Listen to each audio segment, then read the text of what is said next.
రాష్ట్ర వ్యాప్తంగా కూడా ఎన్డీఏ కూటమి దూసుకుపోతా ఉంది. దాంట్లో ప్రధానంగా మనం తీసుకుంటే కనుక ఎన్డీఏ కూటమిలో బీజేపీకి సంబంధించి విజయవాడ పార్లమెంటు పరిధిలోని విజయవాడ పశ్చిమ నియోజకవర్గంలో అభ్యర్థి సుజనా చౌదరి అయితే ఇప్పటికే 2 రౌండ్లు ముగియడం జరిగింది. 2 రౌండ్లో కూడా ఆయన భారీ మెజార్టీతో కూడా దూసుకుపోతా ఉన్న పరిస్థితి కూడా కనిపిస్తూ ఉంది. మొదటి రౌండ్గా చూసుకుంటే కనుక 2422 ఓట్లతో కూడా ఆధిక్యం కనపరిచారు. అలాగే 2వ రౌండ్లో కూడా చూసుకుంటే కనుక దాదాపుగా 3000 ఓట్ల ఆధిక్య మెజార్టీతో ఆయన దూసుకుపోతున్న పరిస్థితి కూడా కనిపిస్తూ ఉంది.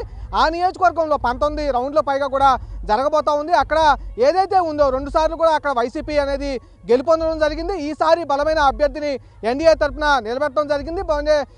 సీటు అనౌన్స్ చేసిన కాడి నుంచి కూడా అక్కడ బీజేపీ అభ్యర్థి సుజనా చౌదరి అయితే విస్తృతంగా ఆయన పర్యటించడం జరిగింది. అక్కడ ఉన్న కొండ ప్రాంతాలు కావచ్చు, అక్కడున్న మౌలిక సదుపాయాల గురించి కావచ్చు, ప్రతి సమస్యను ఆయన అవగాహన చేసుకుంటూ అక్కడున్న ప్రజలతో కూడా మమేకమవుతూ కూడా ఆయన ఈ సంబంధించిన ఎన్నికలకు సంబంధించి దూసుకుపోతూ ఉన్నారు.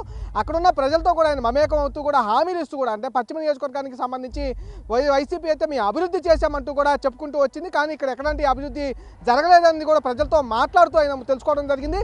కంపల్సరీగా అక్కడ ఉద్యోగాల కల్పన కావాలన్నా, పశ్చిమ నియోజకవర్గం అభివృద్ధి కావాలన్నా సుజనా చౌదరిగా నన్ను గెలిపించాలంటూ కూడా ఆయన అక్కడ ఉన్న ప్రజలకు విజ్ఞప్తి చేయడం జరిగింది. ఈ విజ్ఞప్తులను ఇక్కడ ఉన్న హామీల్ని ప్రజలైతే నమ్మారని కూడా చెప్పుకోవచ్చు. ప్రతి రౌండ్లో కూడా ఆయన ఆధిక్యం అయితే కనపడుతున్న పరిస్థితి కూడా కనిపిస్తూ ఉంది. మరియు 19 రౌండ్లలో సంబంధించి 2 రౌండ్లు అయితే ముగియడం జరిగింది.